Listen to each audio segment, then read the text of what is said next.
Good afternoon. My name is John Guglielmotti. I'm the Cardiology Department Administrator for Kaiser Permanente in Orange County. Like to begin by thanking the executive team, nurse practice leaders, financial consultants, our MD partners, and leaders from sterile processing and materials management to this meeting today. I'd like to discuss with you a strategic plan that I've developed through Grand Canyon University, specifically the course LDR 620. Here at Anaheim Medical Center, we have approximately 200 acute care beds and 2 medical office buildings supplying ambulatory as well as inpatient services. One service that we do not supply to our members at the Anaheim Medical Center is coronary angioplasty. The reason behind this is that the state of California had previously regulated that coronary angioplasty may not be performed unless surgical backup was present on campus. As of 2017, the California Health and Safety Code has been amended to include and allow the performance of percutaneous coronary angioplasty by general acute care hospitals. These particular procedures need to be scheduled and they need to be elective. Those are the 2 criteria.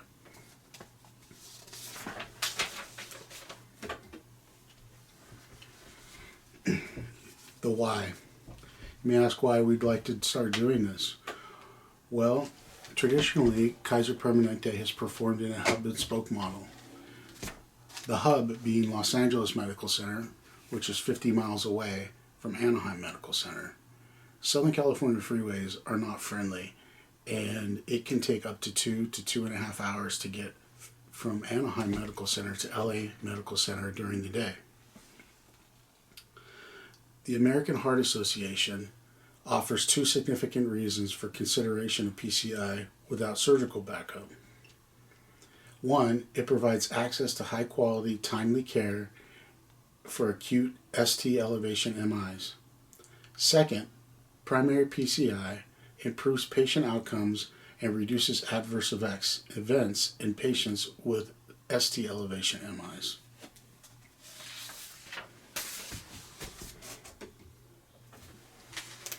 Behind me, you can see a SWOT analysis that I've performed. I'd like to go over a few key points with you regarding the strengths, weaknesses, opportunity, and threats that I perceive for this program. A strength is that we already have Kaiser Permanente physicians that perform these procedures in community hospitals within the county. We've had Dr. John Diala and Dr. Lowe performing these exams and these procedures for the last 20 years at contracted facilities. So they're very used to performing these procedures. Also, evidence shows that percutaneous coronary intervention without surgical backup is performed just as safely as if there were surgical backup in place. One weakness is the lack of coronary interventional services is a liability to our patients and our members and the company in general. Also, competitors with more robust programs have an advantage in providing cardiac services that we do not particularly have. Some opportunities are that we can, by opening a new cath lab suite, we can leverage new technology by adding a hybrid room instead of a strictly cardiac room. This will improve efficiency for the room. It would also allow for implantations of pacemakers and biventricular pacemakers and intracoronary cardiac defibrillators. Some of the threats that we see through the SWOT analysis are that the union is going to be a challenge at Kaiser Permanente when it comes to negotiating staff that have experience to be hired into these positions. Also, we would have to meet a rigorous application process through the state of California. The biggest threat to this project getting off the ground is that it will cost, and initially it will cost $22 million to start this program for the first year, with a subsequent $12 million a year to continue the program. As it stands now, we are spending approximately $14 million a year to provide the service through outside facilities. At this rate, it will take up to 9 years to get to a break-even point for the initial investment of $22 million.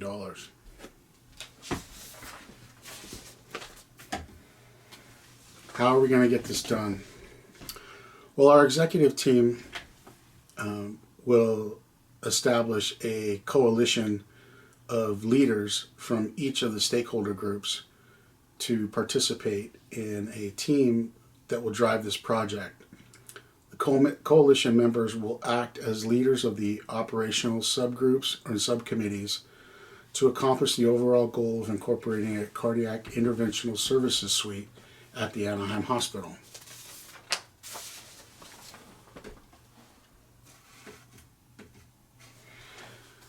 Our action plan involves two methods. We'd like to use the management by objectives methods at the business level of this project, and DAFT states that this is used for all entities and modalities of a project, then used to examine follow-up performance.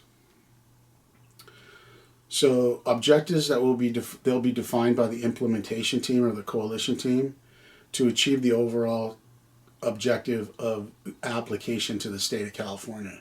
This application is very lengthy and it involves many different departments, and it is a project in and of itself.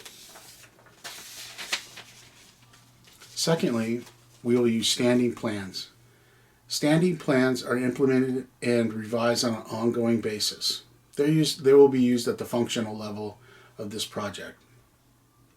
Ongoing plans give a guidance about situations that could occur repeatedly according to DAFT. These would include policies and procedures to increase the acuity of all patient care areas, and standard operating procedures for areas such as sterile processing and materials management, for the care of equipment and the management of materials. Pre, intra, and post procedure for all patients with cardiac issues.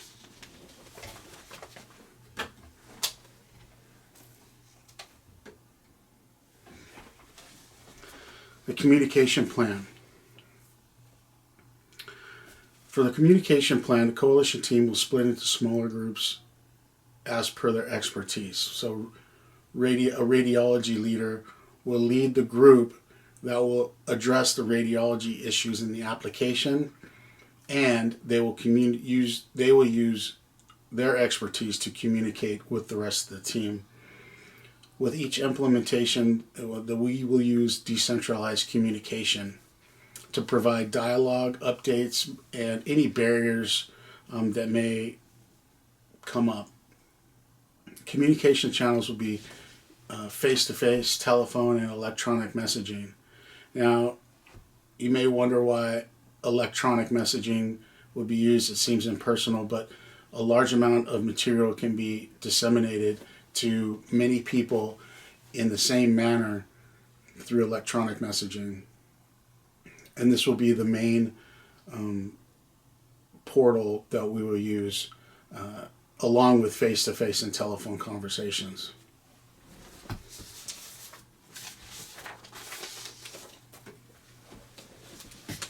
As far as organizational communication is concerned, we'll be using a formal method that will involve upward, downward, and horizontal lines of channels of communication. The upward communication will be mostly to the executive group to communicate barriers, exceptions, grievances, performance reports, and any financial considerations that may come up. downward to the employees, we'll be using and implementing, using the communication channel to describe an implementation of goals and strategies, position instructions, and rationale, performance, and education. So we'll be providing all of these topics through face-to-face meetings and mostly electronic communication. Horizontally, we'll be using a great deal of this during the application process, as departments, interdepartment coordination will need to happen, and interdepartmental problem solving through the application process, whether it be not having the proper policies and procedures because we've never done this before, or figuring out that we need to adjust workflows.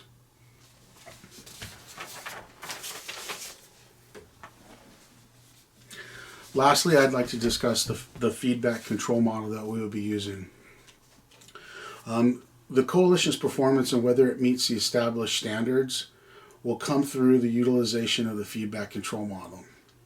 Now, the feedback control model is not foreign to Kaiser Permanente. We use it a great deal, not in its true form here, but we use this type of model on a regular basis. So using this particular feedback model will not be a stretch or difficult for anyone to either adapt to or understand. First of all, we need to establish standards of performance, which would involve customer service, quality outcomes, and regulatory measurements. Next, we'd be measuring performance outcomes, which would be done weekly and monthly with developed dashboards for measurements and report outs to staff and the executive team. We'd also be comparing performance standards. So with these particular dashboards, we will be trending, tracking, and comparing data from previous goals and the overall goals of set by the implementation team of establishing a coronary interventional service program.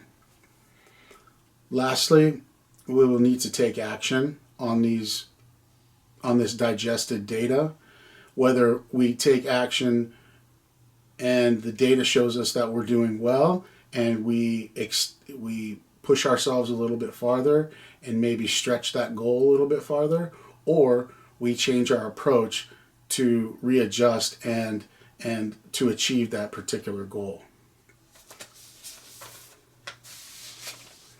I'd really like to thank all of you for attending today. If any of you have any questions or concerns, I'd appreciate we can have that discussion now, and thank you very much.